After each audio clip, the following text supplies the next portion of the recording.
Hello and welcome to the Independence YouTube channel.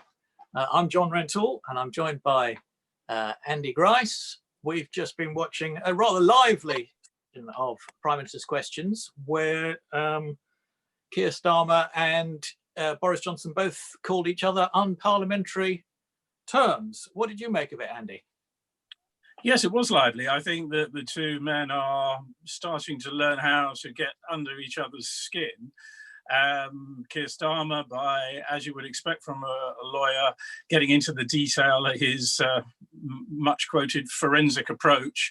And we know and see every week that Boris Johnson does not like doing the detail.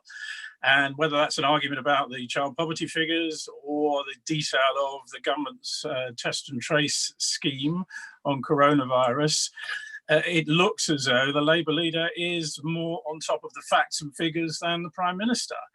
So the Prime Minister hits back by accusing Keir Starmer of being a lawyer who yo-yoed, to use his phrase, said one thing yesterday when he gave broad support for the government's strategy on easing the lockdown, and today where he was asking those forensic questions.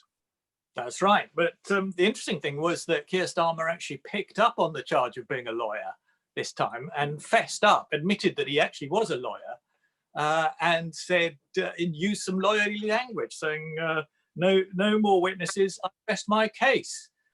Because he felt he'd established that the Prime Minister had not been, that they had to sort of step around the parliamentary language, but he felt the Prime Minister had possibly inadvertently misled the House of Commons about whether there are working apps anywhere in the world.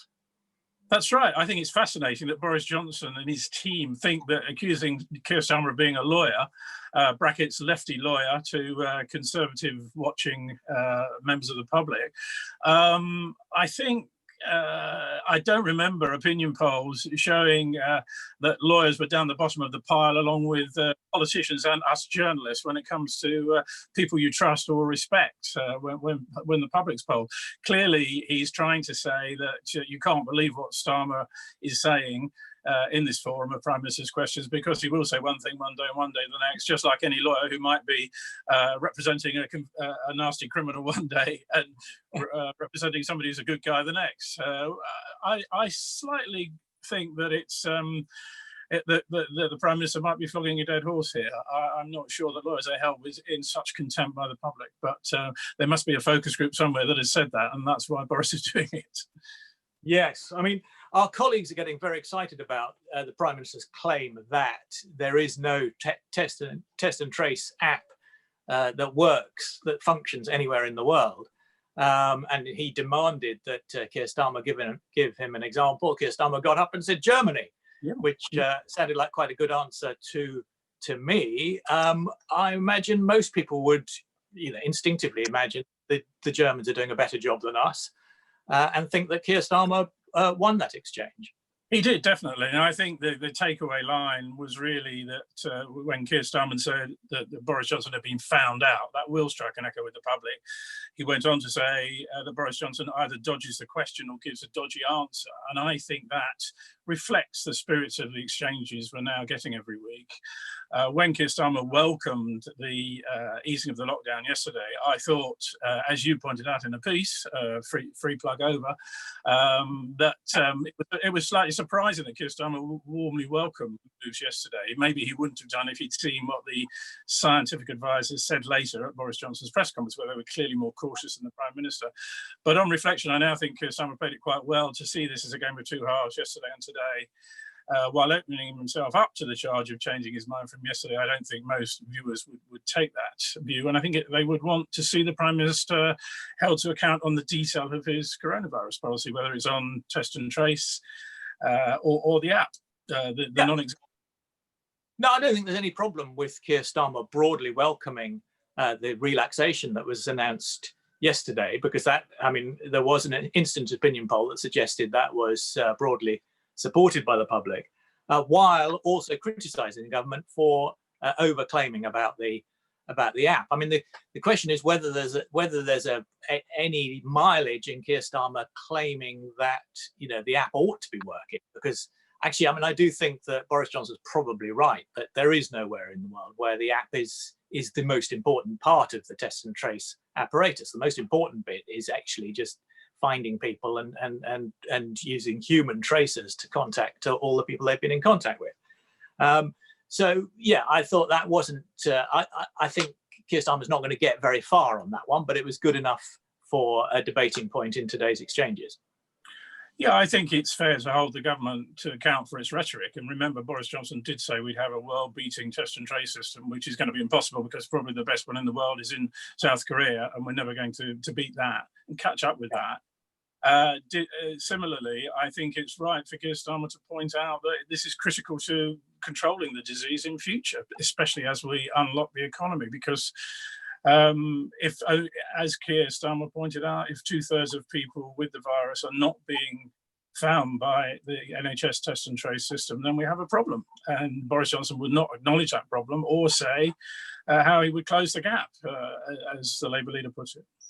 Yeah, it was interesting though that the Speaker intervened to correct the Prime Minister who accused Keir Starmer of misleading the House.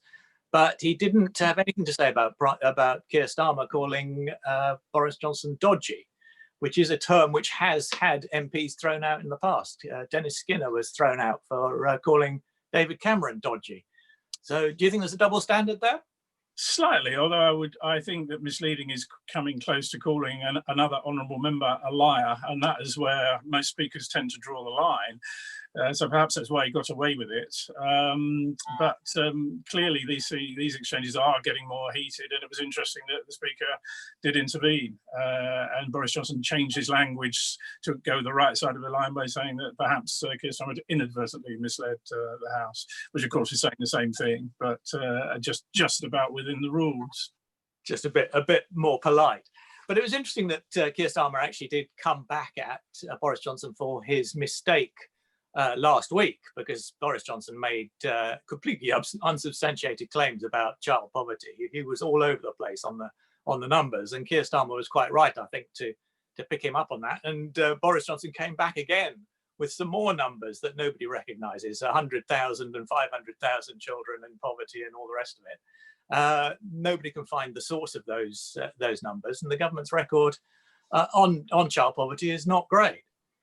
No, and the problem for Boris Johnson is that he said last week there were 400,000 fewer children living in poverty than 2010. Whether he likes it or not, the Conservatives have been in power for 10 years, and he will be held to account for the record of David Cameron and Theresa May, which he obviously feels he shouldn't be, but that is a reality. And so the impact of austerity in those 10 years means that more children are in poverty, and there's no getting away from that. And it's quite clever for Keir Starmer just to remind voters that this is not a new government that Boris Johnson always talks about. The Conservatives have been in power for a long time, and Boris will no doubt be picked up again by the watchdogs. Keir Starmer quoted the Office for the Children's Commissioner today on last week's claim by Boris Johnson. No doubt that will be repeated, and we'll get another instalment of this saga next Prime Minister's questions. Yeah, but I mean, as you say, it's interesting because Boris Johnson, is never very precise with the numbers and the facts, whereas Keir Starmer does always seem to be on top of them. Although, in fact, in last week's numbers, I think he did get one of the numbers wrong, but that may be me being pedantic. The other exchange that was interesting, I thought, was Sammy Wilson from the DUP, quite cross with the Prime Minister for the fact that there are border posts being constructed in Belfast. The DUP didn't see that coming, did they? No, that's right. This would have been a much bigger story if we hadn't all been so obsessed with coronavirus.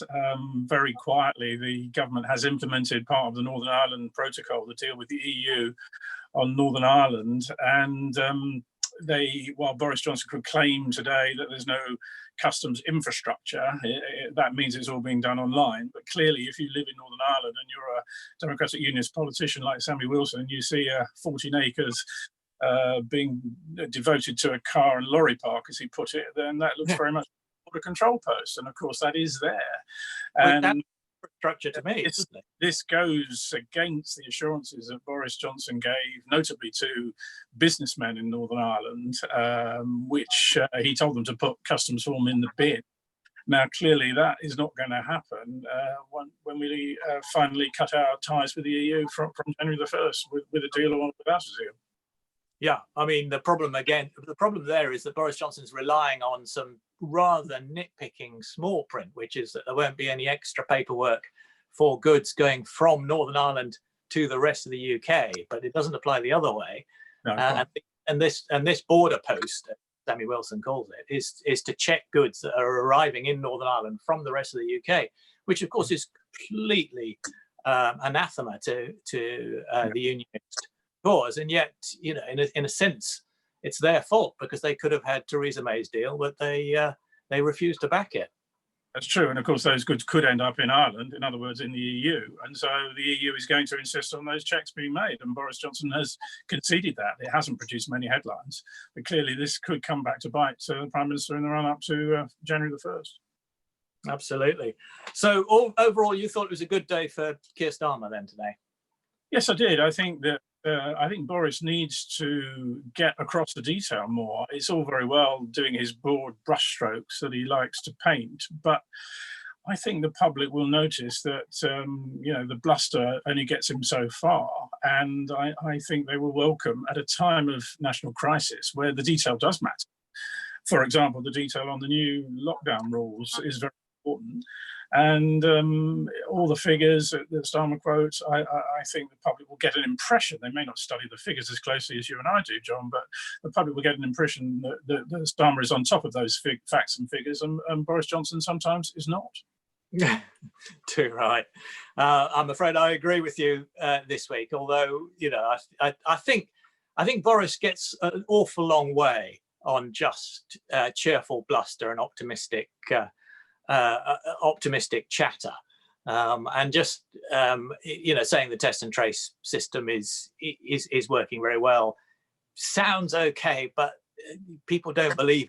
Therefore, it sounds as if he's out of touch with what's going on. He's not actually on top of the detail.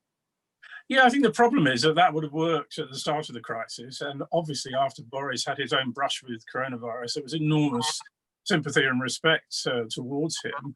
And people gave him the benefit of the doubt. But I think the public have now clocked that there's just been too many mistakes. Whether you think the lockdown goes too slowly, or the problems with protective personal equipment in care homes, on testing, which is still very live, as Keir Starmer pointed out today. There is a huge, long list, the promise of the app that has still not appeared. And I think the public have clocked that Boris is not really living up to his own rhetoric when it comes to actually implementing these things that are promised. No doubt that's one reason why the government are not having daily press conferences at Downing Street any longer.